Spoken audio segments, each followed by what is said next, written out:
You ask Tiger to calculate.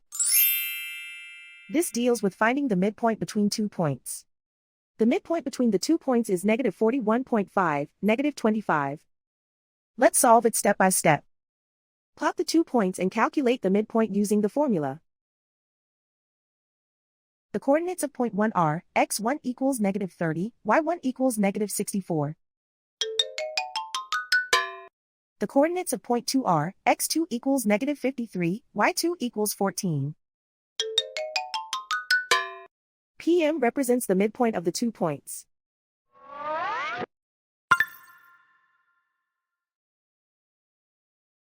Use the x values in the midpoint formula to find the midpoints x. x1 equals negative 30. x2 equals negative 53. Simplify the arithmetic.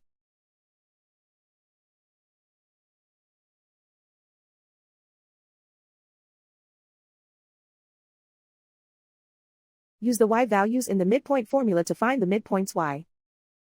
y1 equals negative 64. y2 equals 14.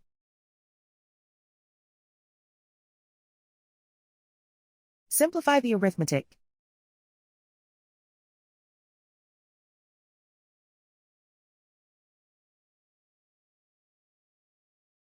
And so, the midpoint is, negative 41.5, negative 25.